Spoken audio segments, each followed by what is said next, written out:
metade dos alunos brasileiros com 7 anos não conseguem ler e escrever de uma forma minimamente adequada. Inclusive, entre 2019 e 2021, tivemos queda no índice de alfabetização. Será que é possível mudar este cenário da alfabetização no Brasil? Bom, nós temos hoje uma área de estudo chamada ciência da leitura, que, aliás, não vem de hoje, não vem do ano passado, mas vem de décadas de pesquisa voltada para a ciência da leitura, de como se aprende a ler do jeito certo, do jeito mais eficiente, como corrigir dificuldades, como planejar intervenções adequadas, qual o melhor método para ensinar a ler, como o nosso cérebro aprende a ler. E é importante que você que está vendo este vídeo hoje saiba que sim, é possível reverter este caos na alfabetização do Brasil, mas desde que nós passemos a adotar o que funciona para alfabetizar, não o que eu gosto, o que eu acho que vai funcionar com 1 ou 2 alunos, não, mas o que funciona para a maioria das crianças. E a boa notícia também é que em 2000, no início do ano 2000, saiu um relatório chamado National Reading Panel, que foi traduzido no Brasil há alguns anos atrás, que chama Painel Nacional da Leitura. E neste painel, que foi promovido pelos Estados Unidos, os pesquisadores da área da ciência da leitura elencaram o quê? Bons programas de alfabetização em qualquer região do mundo deveriam contemplar. E eu vou dizer aqui para vocês neste vídeo quais são os 5 pilares de bons programas de alfabetização. E é importante você saber quais são eles, como desenvolvê-los de uma maneira ainda que introdutória, mas para que você possa avaliar no seu programa de alfabetização, na sua escola, no seu material didático, enfim, na sua rede de ensino, na sua Secretaria Municipal de Educação. Será que esses 5 pilares estão sendo devidamente contemplados? Ou eu estou deixando um pouquinho de lado o que é essencial para ensinar qualquer criança a ler e a escrever corretamente? Então,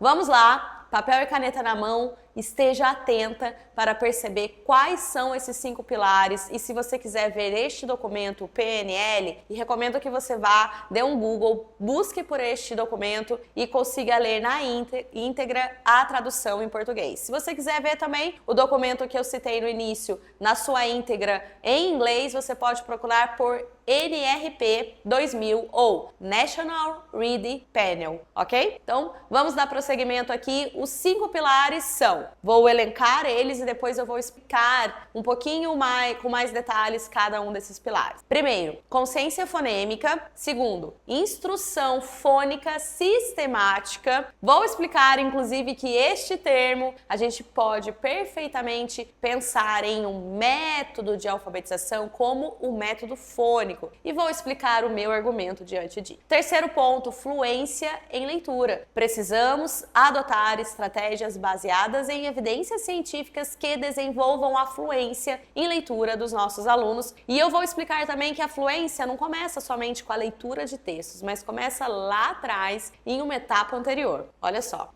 Quarto passo, vocabulário. As crianças precisam ter vocabulário para, ao conseguirem ler, elas acessarem, saberem aquilo que está sendo lido significa. Então, o vocabulário também não começa somente no momento em que a criança aprende a ler e que vai utilizar, por exemplo, um dicionário. Não, a gente tem que desenvolver vocabulário e eu vou falar algumas estratégias aqui. E o quinto ponto, claro, que é a compreensão. A compreensão leitora, ela tem que ser algo sempre olhado no momento de alfabetizar uma criança. Eu estou ensinando o meu aluno a ler para que ele compreenda, ou ele está fazendo algo somente mecânico, não tem a mínima ideia do que ele está fazendo e, consequentemente, não consegue ler bem e não vai compreender o que lê. Então, esses 5 pilares, eles são fundamentais. Vou começar pelo primeiro, a consciência fonêmica. O que seria isso? A consciência fonêmica é a habilidade de, ao pensar em uma palavra, ainda do nível oral, na nossa capacidade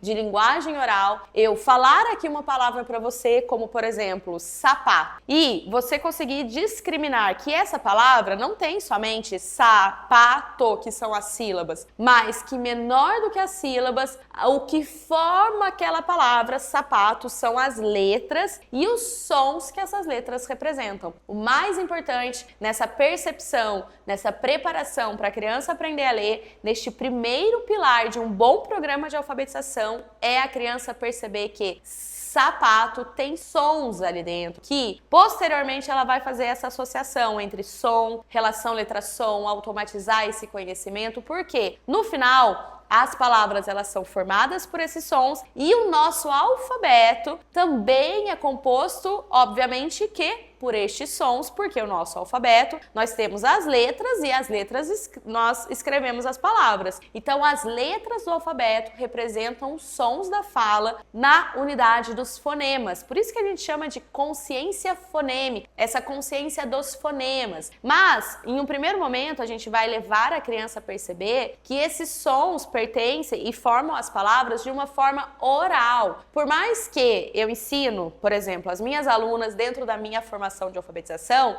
eu falo para elas, olha, ponto de partida é primeiro ensinar os sons das letras, porque, inclusive, essa consciência fonêmica vai ficar muito mais fácil. Uma vez que a criança percebe que aquele som que ela está aprendendo individualmente também está presente na palavra e que ela já ouviu aqueles sons, fica muito mais fácil ela perceber e desenvolver a consciência fonêmica. Então, eu vou lá, vou ensinar para a criança quais são os sons das letras, vou treinar esses sons, vou fazer todos os sons, vou associar as letras, vou fazer com que ela memorize e que ao memorizar ela vai saber cada uma das letras do alfabeto representam os sons, quais são esses sons e que esses sons, ao dizer para ela uma palavra como sapato, é ali composto por s, a, t, o. São 6 sons, porque são menores do que as sílabas, são os sons que aquelas letras representam. Isso a gente tem que treinar, a consciência fonêmica não é natural, as pesquisas têm apontado que isso não emerge naturalmente e que não basta eu ensinar no nível da sílaba, eu preciso entrar no nível dos fonemas para que, mais do que somente saber particionar a palavra em sílabas, como 3 sílabas aqui, né, sapato, a criança precisa perceber os sons que formam aquelas sílabas e que consequentemente formam as palavras. Então, a consciência fonêmica, ela tem uma certa hierarquia de habilidades a serem desenvolvidas. Se você tiver alguma dúvida sobre a consciência fonêmica, deixa aqui nos comentários, porque eu posso preparar outros conteúdos especificamente sobre esta importante habilidade, que a gente, inclusive, precisa ensinar e desenvolver a partir dos 4 anos da criança. Ainda na educação infantil, desenvolver brincadeiras, promover momentos em que a criança esteja atenta à palavra, ao som da palavra e que ela consiga pensar nos menores sons que formam essa palavra, inclusive ensinando junto com os sons das letras, relacionando a letras. Mas se você tem dúvidas sobre este pilar, coloca aqui nos comentários qual é a sua dúvida, que eu vou preparar conteúdos variados sobre a consciência fonêmica pra gente. Um outro elemento é que, uma vez que a consciência fonêmica foi bem desenvolvida, agora eu preciso ensinar a ler. Aqui entra a questão da instrução fônica sistemática. Alguns documentos, né, como a gente tem o PNA no Brasil, vai dizer que instrução fônica sistemática não se relaciona diretamente a um método de alfabetização, mas eu, Mariane, como pesquisadora da ciência da leitura, conhecendo o histórico da grande briga, da questão dos métodos, sobre métodos de alfabetização, que método não é o mais importante e tudo mais, eu tenho para mim que este termo, instrução fônica sistemática, foi uma forma que os pesquisadores encontraram de dizer, olha, então não é estritamente uma questão de método, porque para além do método a gente tem que desenvolver essas habilidades preditoras, como a consciência fonêmica e tudo mais. Mas, então a gente vai chamar de instrução fônica, que na realidade, quando a gente vai ver o que é essa instrução fônica, é ensinar a ler pelo som da letra. E na raiz, o método fônico de alfabetização, ele é o quê? Exatamente isso. Ensinar a ler pelos sons das letras. Então a gente une esses sons, formam as sílabas a partir dos sons das letras, depois palavras, depois das palavras a criança vai ler frases e textos, ou seja, essa hierarquia que vai da leitura das menores unidades para as maiores, nada mais é do que método fônico fônico de alfabetização e instrução fônica sistemática, então são conceitos similares. Então eu digo aqui para você, não tenha medo de defender a importância e relevância do método fônico de alfabetização para alfabetizar como um pilar e tem que estar presente em um bom programa de alfabetização. Mas é claro que a alfabetização não se resume a um método. Um método não é tudo na alfabetização, mas ele é um meio extremamente importante para a criança adquirir uma capacidade de ler e escrever e, portanto, estar alfabetizada. Por quê? Segundo José Moraes, no seu livro Alfabetizar para a Democracia, ele vai dizer que alfabetizar é ensinar a ler e a escrever em um sistema alfabético. E quando a gente usa um método fônico para ensinar a ler e a escrever, a gente está considerando que a gente está fazendo isso dentro do sistema alfabético. Nosso sistema alfabético, nosso alfabeto são as letras que representam os sons na unidade dos fonemas. Então eu vou ensinar a ler a partir deste conhecimento do alfabeto, das letras, os seus sons, formando sílabas, palavras, frases e textos. E que isso, portanto, é método fônico, é uma instrução fônica sistemática, certo? Então, neste segundo pilar, defendemos, portanto, o método fônico e a importância do ensinar a ler a partir dos sons das letras. Terceiro pilar é a fluência em leitura. Só que veja que interessante, a fluência em leitura a gente começa na preparação da leitura. Quando eu peço para a criança, por exemplo, ver vários blocos de cores diferentes e ela me dizer cada uma dessas cores o mais rápido que ela conseguir, quando eu peço para ela olhar as letras e me dizer o som mais rápido que ela conseguir, quer dizer que essa rápida informação, esse rápido acesso ao léxico está revelando que a criança tem uma automaticidade naquele processo. E a fluência nada mais é do que isso, essa automaticidade na leitura, que ela precisa ler com velocidade, com prosódia, com precisão e, portanto, ela precisa automatizar, ler cada vez mais. Mas veja, eu começo a desenvolver isso lá na educação infantil, pedindo para a criança nomear objetos, nomear cores, nomear os sons das letras relacionados às letras. Quando eu trabalho tudo que vai gerar automaticidade no pronto reconhecimento,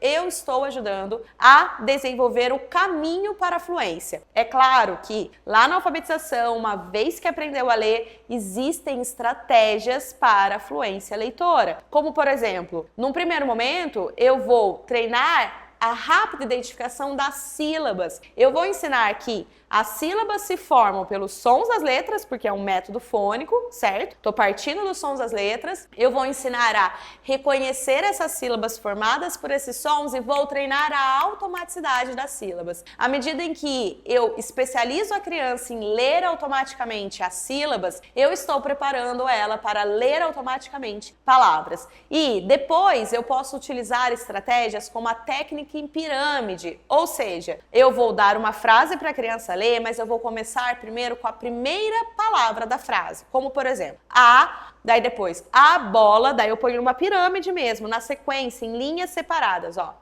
depois a bola, depois a bola é, depois a bola é amarela. Veja que a criança vai treinando repetidamente, ela vai se especializando, automatizando ali o reconhecimento daquelas palavras e, consequentemente, ela vai lendo com mais fluência. Isso é apenas uma das possíveis atividades para desenvolver influência quando a gente está ali alinhado com a ciência da leitura, porque tem várias outras. Por exemplo, no meu curso, na formação de alfabetização, eu tenho um guia com 10 práticas para desenvolver a fluência baseada em ciência da leitura, não no que eu acho, no que eu gosto, no que eu achei bonitinho, que eu vi na internet, não, mas baseado em evidências científicas, no que funciona para, de fato, desenvolver a fluência. Bom, quarto pilar, vocabulário, mas é claro que você já entendeu que o vocabulário não começa com o dicionário. A gente vai desenvolver vocabulário da criança à medida em que eu ler em voz alta para ela, ainda lá dentro de casa ou de forma mais sistemática na educação infantil, à medida em que eu for lendo, explorando palavras novas, pedindo para a criança narrar a história que ela acabou de ouvir e assim ela também desenvolver o seu próprio vocabulário, à medida em que eu converso converse com essa criança, à medida em que eu faça momentos em que a criança, por exemplo, precisa descrever algo sobre a cor verde, algo que é verde. Então,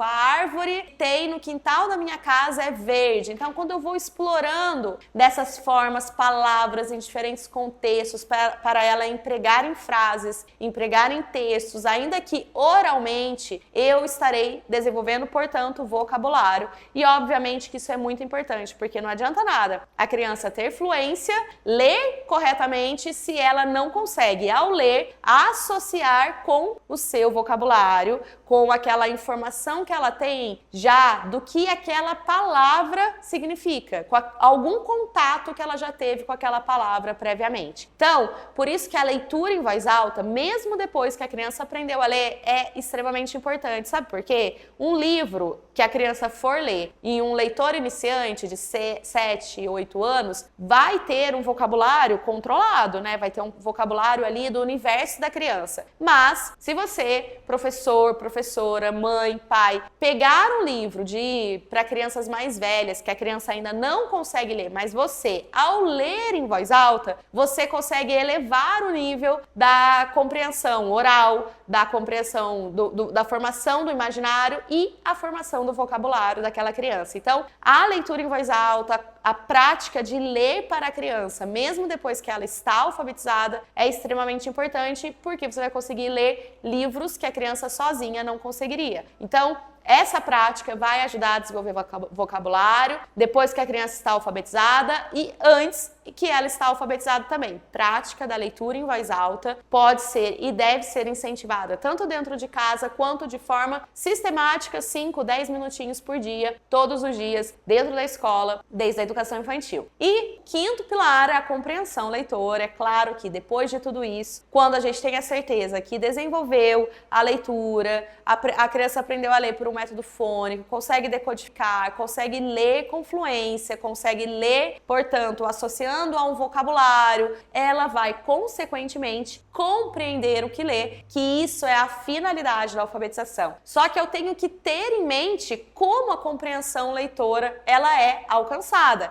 É essencial que a criança saiba ler, saiba decodificar bem, porque ninguém vai conseguir compreender se não ler, né? Ali, do ponto de vista da linguagem textual. Eu não vou conseguir, olha, compreenda esse texto aqui. Se ninguém lê para mim e se eu não conseguir ler, eu não vou compreender. Eu preciso que ou alguém leia, e aí eu vou compreender oralmente, mas ainda que eu não saiba ler, mas à medida do momento em que eu aprendo a ler, eu consigo ler, aí eu consigo ler com fluência, porque uma leitura silabada, uma leitura muito difícil, ela está revelando uma dificuldade cognitiva da criança em ler com fluência, em ler com automaticidade. Então, antes de pensar em compreensão, eu tenho que focar os meus esforços em ler com precisão, com prosódia e com velocidade. E muitas vezes a criança não lê com fluência porque esses 3 pilares não estão satisfeitos e muitas vezes o primeiro pilar, que é a leitura com boa precisão, boa decodificação, não está satisfeita. Sabe por quê? Porque não foi seguido um método fônico de alfabetização.